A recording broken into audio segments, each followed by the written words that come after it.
Hey guys, this is Jason. I'm reviewing K-pop Demon Hunters, directed by Maggie Kang and Chris Appelhans. I'm sorry if I got that name wrong. And it is a new anime film from both Sony and Netflix. And it is about three K-pop singers that are also demon hunters and play songs so that the demons don't come to the human world, where they play songs to create shields around the earth so that they don't come and kill their fans. But later on, they run into a new rival of theirs that are a boy band but are really demons in disguise. So the three of them have to work together to go against this band and save their fans. Honestly, I wasn't interested in this film, mostly because of the plot and the trailer. Sure, it's cool to have demon hunters disguise themselves as K-pop stars, but the idea of them going against demons disguising themselves as a boy band really didn't get my interest. It just didn't sound like it was for me. And now that I finally watched this film, I can say that this movie is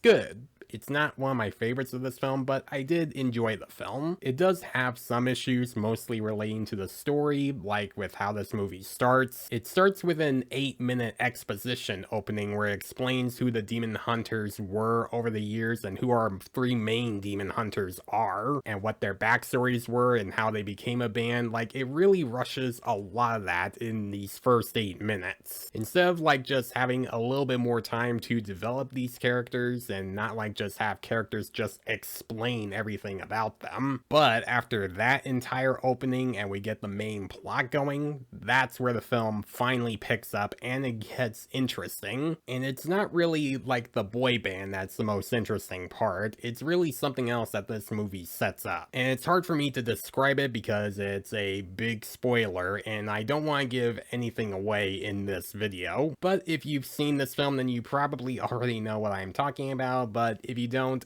I have to keep it vague for you. Sorry. But what I will say is that this movie sets up this one big thing that you think is supposed to be important, but it also sets up something else that becomes a much bigger thing for later in the film. Now, this movie does have some cliches where you can already predict where some of them are gonna go, and seeing how all that comes together.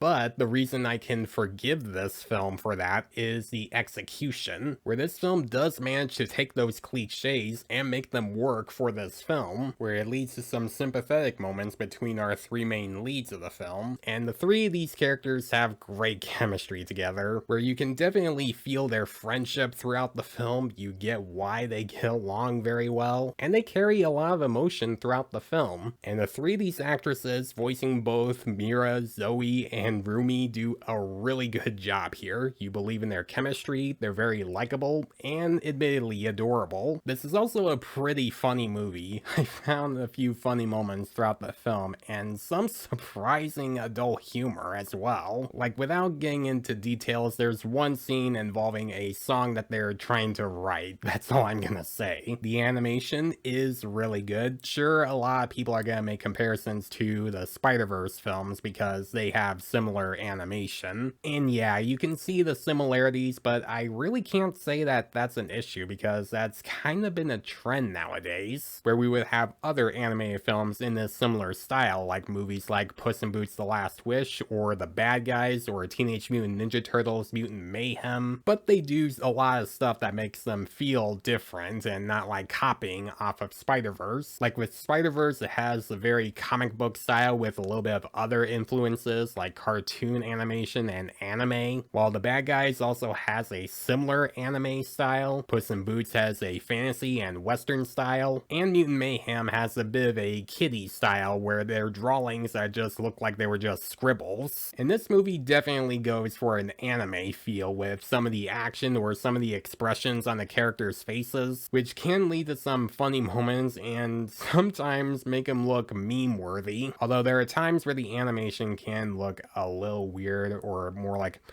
eye-popping, and if you've seen this film, then you know what I mean. Now, about the songs, they are also supposed to be one of the main parts of the film that are supposed to mix well with the animation and with the action sequences, and gratefully, a lot of them do. Sure, there are some that didn't work for me, but I still found a lot of songs that I thought worked for the film in the action. Even though I don't listen to K-pop music, but for this film and the songs that they have here, I didn't mind listening to. Now, there were a couple couple of songs in this film that didn't work for me, but for the most part, there were a couple of songs that I did enjoy listening to. And it also helps elevate the energy throughout the action sequences and the animation. Like in one scene where the characters are just fighting a bunch of demons inside a plane. And now we get to talk about the third act, which no spoilers for this one, but when we get to the third act after setting everything up for it, I thought the third act was the best part of this movie because you get to see everything come together and you see how it all turns out, and when everything all comes together, that leads to some great moments where things get emotional and serious, and you get to see all that happen and you start to care about everything that's happening. And after when we get to that part in the finale, I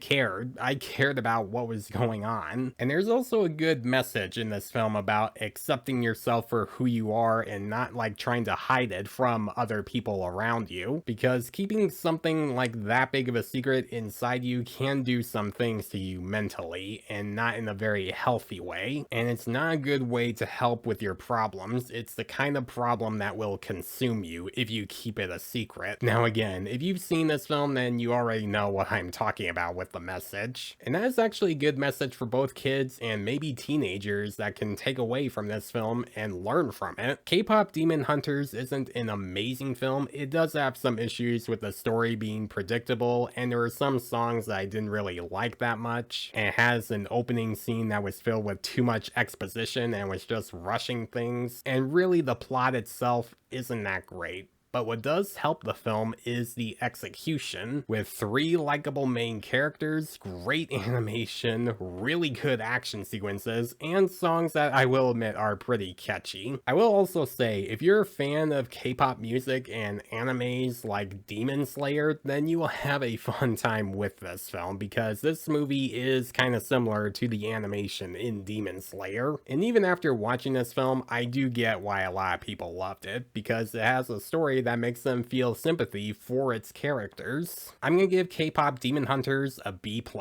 So guys, if you have seen this film, what do you think about it? Do you think it's a great animated film, or do you think this is one of the worst of this year? Let me know in the comments below. And as always, if you like this video, please leave a like and subscribe to my channel so you don't miss a thing, because it helps my channel grow and it helps get things done. See what I did there?